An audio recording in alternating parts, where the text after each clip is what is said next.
I learned something new the other day. You're always acting like you're a know-it-all. That surprises me. Well, I have this neighbor, really nice guy, but he's a flat earther. What the fuck is that? He just really believes?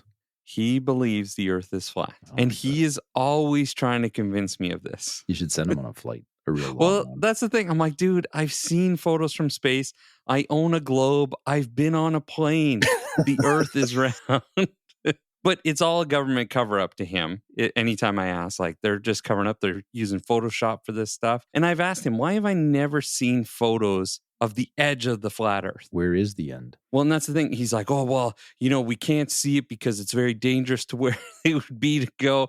And I'm like, listen, I try to be nice to the guys. So what I do is I try to just end the conversation. I say things like, I know you don't know the answer. I don't know the answer either. Maybe sometime we'll circle back to this. Circle? And then I say, see you around. Or catch you on the flip side. I fell into your trap. You're such an ass. This is Taming the Hustle. Or something of the sorts.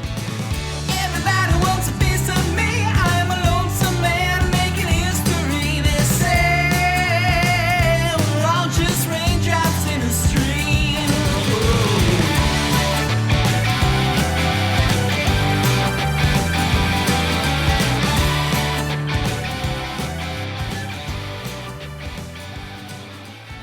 It's a true story. He's 100% a flat earther.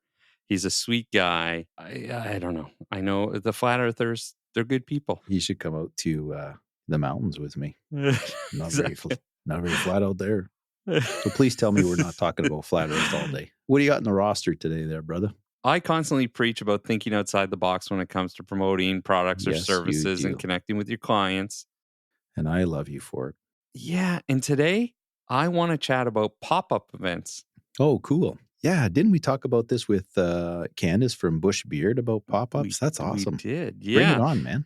Well, you've seen them. You've heard about them. It's an empty space one day, and then for a few days or a few weeks, it's a pop-up shop, right? But I want to dive in a little deeper before you or anyone else listening says, well, that won't work for my business. Well, before you get into your topic, Darryl, Did I do that? I want to tell you that the most expensive pop-ups that I've lived my life are Lululemon pop-ups when Megan's around, because it gets very expensive with Lululemon pop-ups. So they work. They do work. They work. They definitely work. They really work. There are some people who have no idea what I'm talking about. They're like, what is a pop-up event? Well, it's simple. That's not a mini erection where you're pitching a tent, by the way. No, it's not an erection. I've called that a pop-up event before. That's a second date with my wife. That's Did what it work for you? Yeah, you know what? It was great for marketing. Sale got made. I made a sale. So it's a dynamic marketing strategy that has the power to revolutionize your brand's visibility, right? So whether you're a boutique clothing store, a local baker, a tech startup, an accountant, a brick and mortar store, I don't give a shit what you are. Hosting pop-up events in unconventional locations can breathe life into your marketing efforts. It's really about breaking free from the confines of traditional marketing and the traditional location of your business and bringing it to a new spot. You're using way too fancy words for this podcast. Okay, so what I'm saying is take your business and go somewhere else. I've seen this from real estate agents too. Oh, for sure. Where all of a sudden they're in a mall, but they're like at such a predominant spot in the mall, like you have to stop and talk to them. Yeah. And all of a sudden you're interested because you're seeing all these properties in your area and it's like, oh man, that's super cool. Well, that's the thing. The first part is the strategic location, right? So when you're putting together this pop-up event, you have to think beyond where you would normally do business, because that's the whole allure to the pop-up event, is that it's in a unique spot. Yeah, don't set up a sex toy pop-up in front of a Catholic church, for example. No. Actually, you'd probably do pretty good business-wise. Coming from a kind of former Catholic here. Yeah, that's right. I think it would work. But consider those high-traffic areas like parks or community centers, or even partnering, and hold on to your hat, complementary businesses. So for example, say you're a fitness apparel brand, you could collaborate with a local gym for a pop-up event. Tap into the audience they already have that's interested in health and wellness. No kidding. When we go to these shows with Megan, when she's doing her figure competitions, there's all sorts of pop-ups. And it's like, exactly. Health food, apparel, fucking equipment, like Everything in that industry is there. And when I say, so the fitness apparel at the local gym or a show, it is a pop-up event, but let's take it to a different level. Let's say you're that fitness apparel company and I want to take your business. What's your tagline, Rene? Live well today while planning to live well tomorrow. Exactly. So if I'm a fitness brand and I know your tagline, maybe I ask you, I go to you and I say, hey, the last Friday of every month, can I host a pop-up at your office? I love it. Or maybe it's outside in the summer in the parking lot. I love it. Maybe it's every last Friday of the month, you're hosting a wellness thing in your parking lot and it's fitness apparel, it's a yoga class, there's protein shakes, whatever. Rotary Park next door to our building is a beautiful venue, and we're trying to find the right yoga instructor to do yoga in the park. Can you imagine have pop-ups with that? That's awesome. And that's the thing. You are a certified financial planner. I'm saying you could host a pop-up event, which does generate more business. And the marketing aspect of this is huge, but you don't have to go out and be like, let's talk about your future and your portfolio. No, it's nothing to do with that. Your service is your service, and you are going to mention that you are there, but you're not fucking creating portfolios during a yoga class. What are the underlying assets in your TFSA, man? Well, someone's ass is in your face. Excuse me. I would like to ask you a question. I'd like to ask you a question. I assume you know what is in your TFSA. Oh my God. Now, this is going to sound, just because of what we just said, this is all going to sound so dirty, and it's not meant to be. But you need to incorporate interactive elements like live demonstrations or product tastings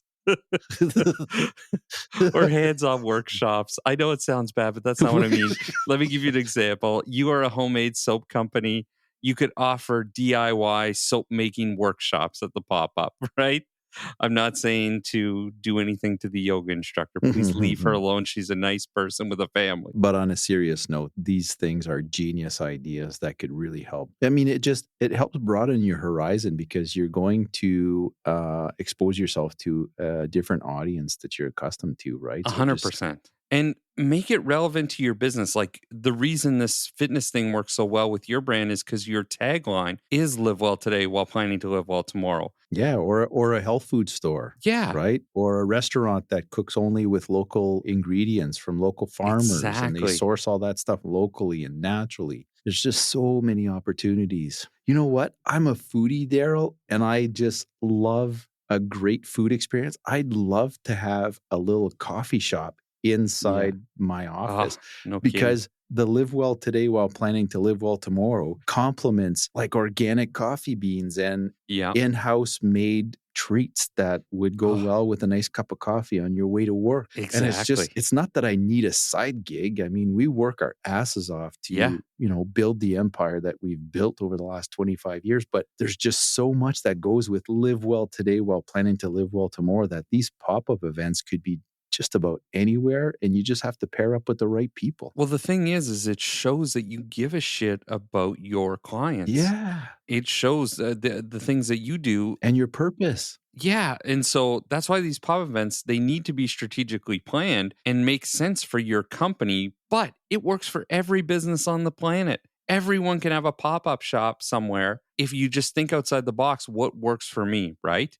Well, the next part about this whole pop-up thing is you need to market the fuck out of it, right? Amplify buzz through social media. And the thing here is, okay, how many times, doesn't matter the business, your friends and family kind of promote you, but barely at all. Yeah, like never. Right? It's just the way it is. But if you host an exciting pop-up event, and you send it to your friends and family and be like, can you share this if you want? And they think it's cool. Guess what? They're going to fucking share it. It's that simple. And when I say have it exciting, maybe that's some sneak peeks. Maybe it's behind the scene footage of you getting it all together. Whatever it is, maybe it's an exclusive offer that you're going to offer to these people if they come to this thing. Whatever it is, get people to share it. Encourage the attendees to share it when they're there, right? If it's a 3-day or 4-day or 2-week, whatever it is, have people share. Use branded hashtags, right? Yeah, for sure. It just extends the reach of your event beyond the physical location. And I know this was a goofy episode when we started talking about this, Darryl, but this is so impactful impactful. This is music to my ears. It's goofy because that's the thing. These pop-up events bring out the best in people. It brings out the energy and life in everything in your business. Maybe you're onto something. I just think I am. How about you just live well today while planning to live well tomorrow and do a pop-up event today? Sounds good to me. We'll be right back. Mm-hmm. Are you starting a new adventure or about to make a big change in your life? You don't have to do it alone. Let us help take the stress out of difficult financial decisions. Call Rene, certified financial planner of St. Cyr & Associates. Are you gonna have a mom and pop-up shop? Yeah, I am. I love it. So what are you talking about today? I got the world's most boring topic after that one. That's good. Locked-in retirement accounts. This one's important, though. Super important, super misunderstood, super easy to demystify. So I hope that I shed a little bit of light on this topic. Okay. So locked-in retirement accounts, pension regulations vary a little bit from province to province, but for the most part, it's very similar. So we'll use the province of Ontario again because they're the largest province in the country, but pretty much everywhere the same. So a locked-in retirement account is money that comes from the provincial pension board. So the Ontario Pension Board will regulate pensions that are set up with employers across the province. And when you leave your employer, so it's really rare now that you stay with one employer your entire career. Yeah. There are some, like let's say you're a registered nurse, and even though you go from hospital to hospital, you'll still be part of the HOOP pension. Be under the umbrella. Which is Hospitals of Ontario Pension Plan. Or if you're a teacher, and you're part of OTIP, you may go from school board to school board, but it's all the same pension with the province of Ontario. Gotcha. And if you switch provinces, it's still fine. You can still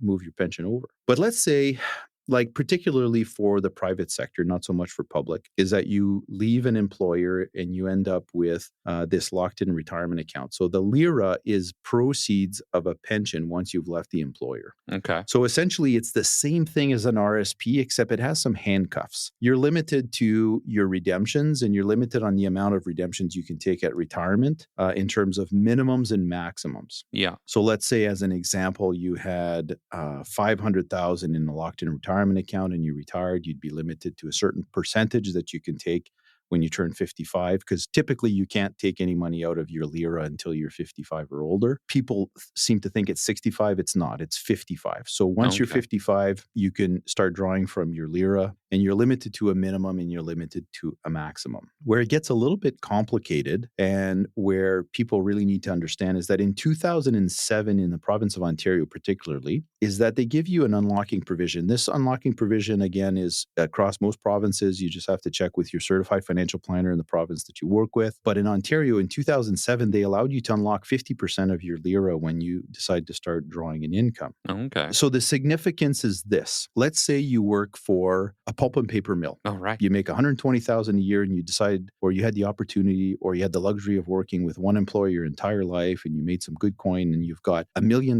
in your group RSP. When you leave your employer and you retire, you've got $1 million and it's all in a locked-in retirement account because it's regulated by the Ontario Pension Board. Yeah. Which means that you'd be limited, let's say, in any particular year, 5.25%. Okay. So that would mean that you could only earn $52,500 in that particular year. The way the formula is designed with the pension board is the formula is designed that you're going to run out of money at age 90. So the percentage that you can take out annually, which is determined on the 1st of January of every year, increases based on your age. But presumably the capital balance, like the balance of your account, is going to be reduced because you're going to be slowly eroding your principal. Okay. So the formula says we're going to make sure that the formula accounts that you're going to run out of money at age 90 as if it was a traditional pension plan like HOOP, OMERS, or OTIP. So the problem lies is that if you work for that pulp and paper mill your whole life and all of your resources, all your eggs in one basket, and you have $1 million in a LIRA, you may need more money than $52,500 per year to live because you've been accustomed to living off of $100,000 a year your whole life, right? So the government recognized this, and in 2007 they decided, well, we're going to allow Canadians living in Ontario with their Ontario pension plan to unlock 50% of their pension. What that means is you're not putting $500,000 in your pocket. What you're doing is you're taking the handcuffs away. Okay. So what happens is we convert the LIRA into a LIF. So a LIRA stands for locked-in retirement account. LIF stands for life income fund. Okay. So it's like converting a savings plan to an income plan, similar to the RSP, which is Registered Retirement Savings Plan, to the RIF, which is Registered Retirement Income Fund. So you convert your savings account to an income account. So then once you've converted your lira to a LIF, you have 90 days to unlock 50% of that and put it back into a regular RSP. You can cash it in if you want, but you're going to pay a boatload of tax on $500,000. It would be as if you had earned $500,000 in the year, and you'll be left with, say, $300,000 because you're going to have to pay tax on that. So the unlocking provision then allows you to have half of your money in a LIF. Then we would just take the maximum lift per year with the same formula that will mean that you're going to run out of money at age 90. But then the other 500,000 gives you a little bit of wiggle room. It allows you to take more than that 52,500 per year, which will allow you to, say, in the earlier years, maybe spend 70,000 a year while you're young, active, and healthy, where you may want to travel more. And you may want to be a snowbirder because you can get travel insurance, et cetera, et cetera. And then in the later years, you may run out of the RIF resources where you just have the locked in portion left. But by then you're 74, 75, and you're less willing and able to travel, and you're okay with less income. So the government actually had a great idea when they set this up in 2007 to allow us to unlock 50% of that. But the difficulty in kind of running through that whole process is where you really need a certified financial planner, because it's not impossible to do. It's not extremely difficult where you need a neuroscientist to do this.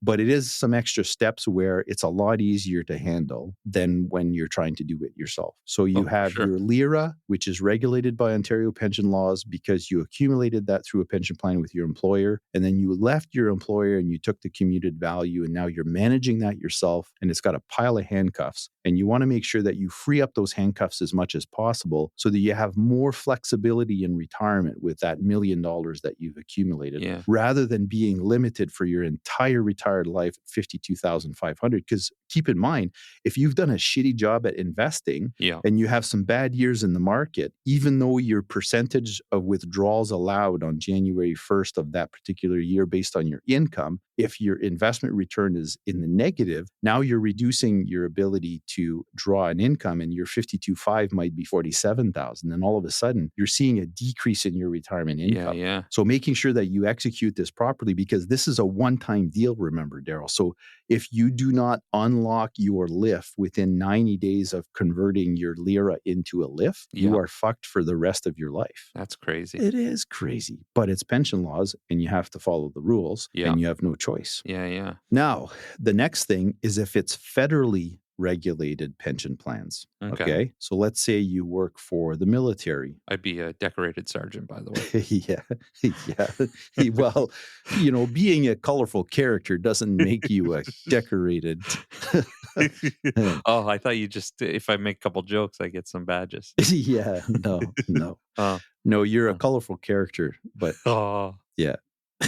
All right. So you've worked for Service Canada or Stats Canada, and you've had a really fruitful career as a public servant, and you retire. If you decide to take the commuted value, you have the same problem. If you leave before retirement, so let's say you leave Stats Can and you go into the private sector and you're 48 and you take the commuted value and you invest that with your investment advisor, you then are subject to the same rules. However, the significant difference that people need to remember is that in a provincially regulated pension plan, okay, so you and Aaron, as an example, you've accumulated your $1 million in your OMERS pension, and you left and you have that amount of money, or you worked for the private sector and you have $1 million in that pulp and paper mill.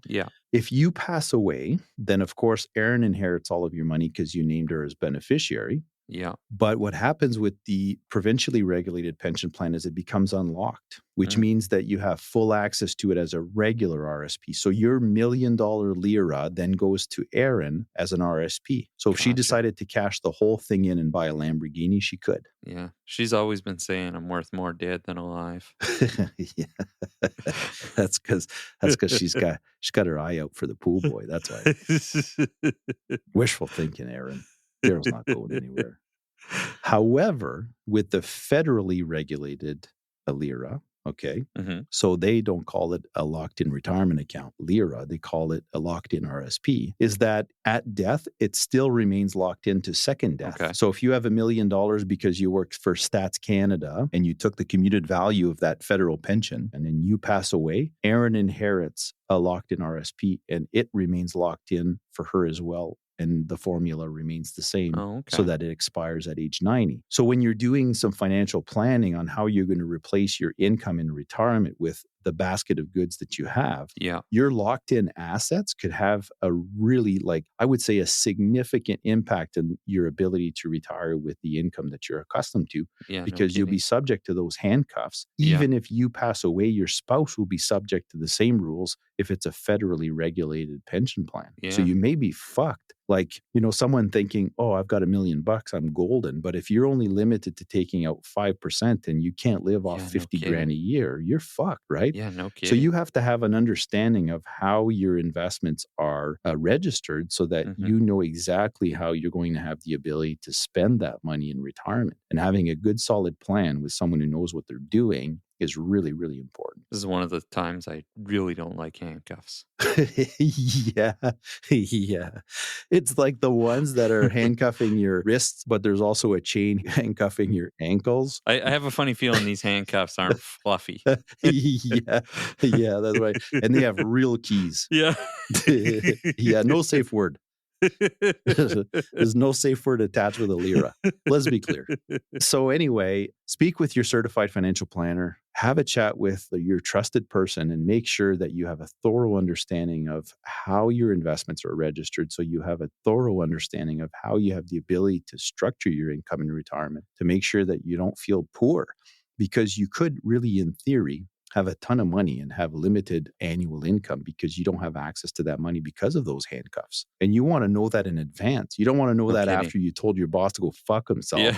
Right? Exactly. So having a good handle on your investments and what type of investment accounts you have is crucial. Well, I am talking to my certified financial planner. I don't know why you just told me to talk to him. You're good. He's right here. You're good. You're good. You've been self-employed most of your life. You have no LIRAs and you're golden. Gold. Erin, on the other hand, is going to have a fruitful retirement with her OTIP pension. And if Erin dies, it is a topic for another day, but you're going to have a survivor pension from OTIP as well, and you'll get a minimum of 66 2/3 of her pension. So yeah, Aaron, who's worth more dead than alive now? Well, actually, and again, it's a topic for another day, but that is also very problematic to a lot of our clients, where the biggest risk is the one with the monster pension dying early. Okay. Oh, because imagine if your savings is just enough to replace your income. Yeah. And her pension replaces her income. But if she dies young, you're only getting 66 2/3 of her pension. There would potentially be a shortfall there. So sometimes we have to make the pensioner stay alive forever as a fail-safe, which is something that we can't control because we are not God. We can't play God. Well, that's what bubble wrap's for. So LIRAs, locked-in retirement accounts, when they're federally regulated, they are locked-in RSPs. 2 different products, 2 different sets of rules. Provincially regulated pension plans could typically be unlocked after age 55, where you get to unlock 50% of it to get rid of some of those handcuffs. So you're like half out of jail. And then your federally regulated pension plans are locked in even after your death and are locked in until after the second death of the couple. Very important facts. Very boring and dry material. I apologize. Well, you said it was boring. We talked about handcuffs, snowbirding, retirement. If anything, you got me more excited than ever. Yeah. What should we have as our lifestyle topic after that one today? Well, probably BDSM. We'll be right back. Oh, yeah, baby. Canadians lose a lot of sleep in the hands of the wrong advisor. That's why we keep our clients informed with our transparent and holistic planning approach. No need to invest in sleep aids.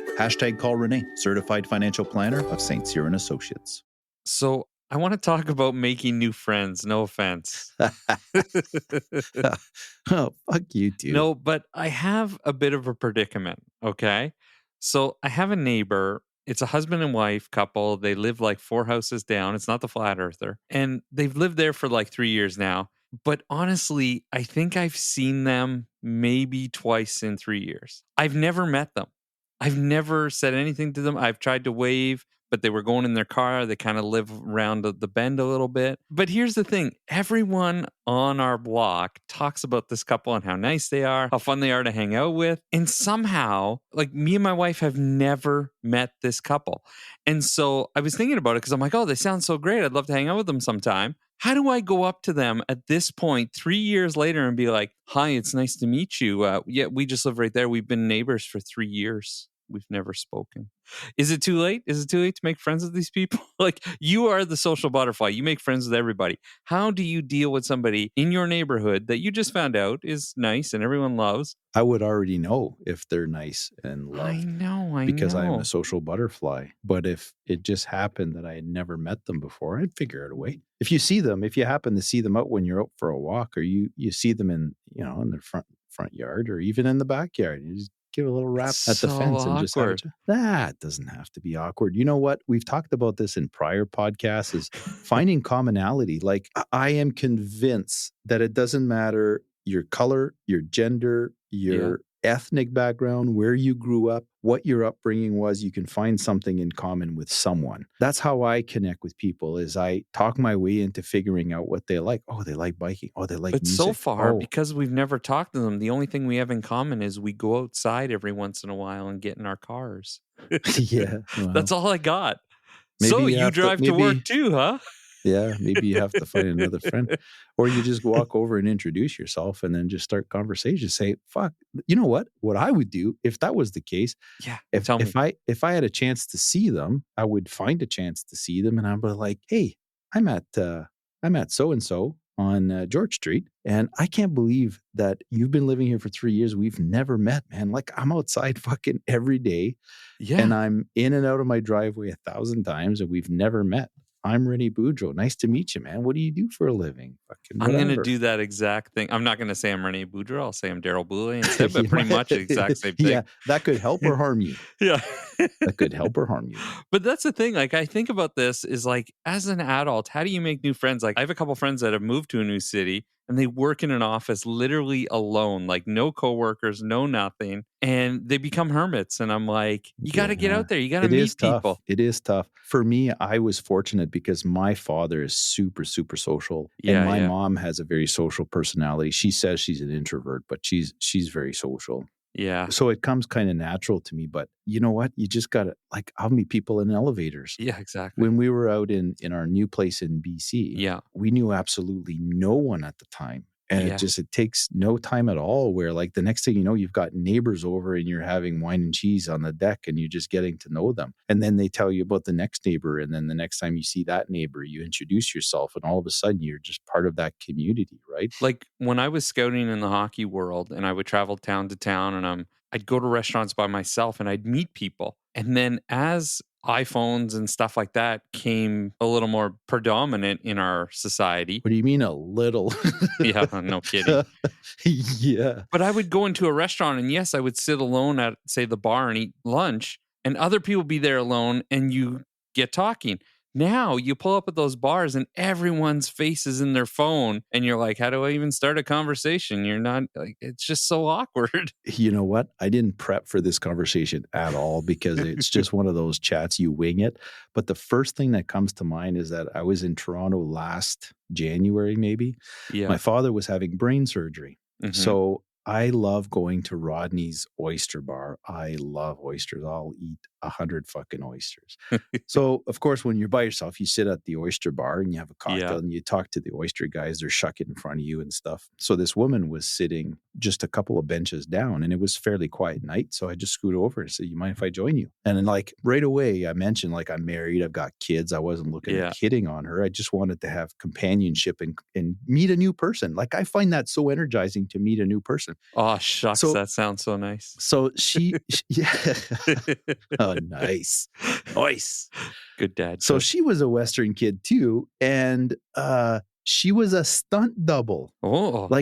like a beautiful woman who was like a stunt double in race cars and doing all sorts of crazy stunts and shit. Like, it was so interesting to meet this person. It was only because we were both at the Oyster Bar and she was by herself. And I'm like, fuck, who are you, man? Tell me about yourself. Why are you here? And I told her my story about my dad, and it was just, that's it. We didn't even have the rest of our meal together. We had appetizers and a cocktail, and we spent maybe an hour together, got to know this person. All of a sudden, you're following each other on Instagram. I still follow her and see what she's doing with her acting career as a stunt double. And it's the humanizing factor, dude. It is. And you have it in you. When I fucking hang out with you, it's right in you, man. Sometimes when we're walking down wherever, whether it's downtown or at a restaurant, and I'll fucking start chatting with someone, I'm like, Darryl just needs the little tap on the butt. He needs the little in. And once the little window opens, I was like, oh, you can't stop this little fucker. Yeah, I know. So how do you make new friends is you can't be afraid of the awkwardness, because the awkwardness is there for such a short time. When you find some commonality in, like commonality with this person was, she lived with her brother because she was always on the road and she just loved her nephew. And I love kids, right? So you get talking about family dynamics and all of that stuff. It's astounding the interesting conversations you can have with a complete stranger when you let your guards down and you are not afraid of the awkwardness of meeting new people. And breaking the ice can be awkward, but it's usually very fruitful because it's very stimulating to meet new people. Oh, for sure. That's a big part of what fuels me. Yeah, like, I don't know. I feel like when I was younger, I was less shy and it was easier to just open up and talk to anybody and anybody. But because you didn't care as a kid. Now you care. You think about shit. What are they going to think about me? Is this going to be weird? I know. That's baggage, man. Get rid of it. I'm your baggage. But I have to say, though, even for myself, who I don't feel I've ever really struggled with this. Yeah. Mind you, you know what? In school, I wasn't the coolest kid. It wasn't the easiest to fucking make friends. It's not like I was Mr. Popular. You wore a suit to school. I don't even know how I became your friend. It's when I stopped giving a fuck and I realized who I am as a person, and I was comfortable with that, and I didn't let anyone else compromise who I am. I am who I am. Fuck, if you don't like me, I'm going to try to get you to like me, because I hope everyone does. But if you can't, it's only because we're just not a good fit in terms of, friends. Yeah. But I truly find that this whole, and we talked about this in one of the episodes when we had John Gilmore on, is when do we stop using the pandemic as an excuse? Yeah. But I truly do find that the pandemic has made people more introverted. And, for sure. And more difficult to approach. Yeah. Where people are more comfortable staying home doing their own thing because it's easy, it's safe, it's less awkward. Yeah. Whereas we were kind of forced to be interactive and we were more forced to be social. Now more people are working from home, right? Like you're saying, you work in an office by yourself. That is working from home. Yeah, exactly. Like it's the weird stuff. It's you've got smells in the office because someone's cologne or perfume. It's exactly. It's just all of the stuff that forces you to deal with the human race on its own. You're then in this fucking bubble and you only get to see that person's backdrop, and half of the time they fucking blur it out. Yeah. Right? So you don't really get to know them. Right? Sometimes you get people walking in like, well, he's a smoker. Oh, no. They just fucking had McDonald's for breakfast, or, oh my God, that person's got coffee breath. They love black coffee. Yeah. You just like, there's a humanizing factor to making new friends. Exactly. I don't think that it's very easy to make new friends online, through fucking Zoom or a chat or whatever. But I guess it happens. It's just not in me. Yeah, same. Well, thanks for the advice. Next time I see the neighbor, I will approach them. Just introduce yourself. The awkwardness goes away like in 2 seconds. I know. I just feel so bad. It's been 3 years. Well, there you go. That's your opening. Say, you know what? I feel so bad. It's been 3 years and I've never come over to welcome you. I've heard so much about you and I don't even know who you are. My name is Darryl. I have a lovely family down the street. And you know what? It'd be really great to have you guys over for a cocktail at some point. I'll tell you what. I'm going to do it, and if I get punched in the face... If you get punched in the face, you didn't do it right. If you get punched in the face, when I go to Toronto next, I'm going to go at your house, and we're going to go reintroduce ourselves to the neighbor. I might do it without you, just as a test. And if I don't get punched in the face, then you did something wrong. Well, listen, anybody listening today, we are friends. Approach us, and Yes. I won't approach Please, you until please. you give me the okay. And I'm a hugger. I'm a Frenchman, and I'm a hugger, and you're gonna get a hug from me. I like hugs. We don't have to hug now. It'd be awkward. No, and I'm not feeling your heartbeat. Fuck that noise. Listen, we'll see you guys next time. Thanks, man. And thanks for tuning in, everyone. We appreciate you. Definitely. We'll see you all next time.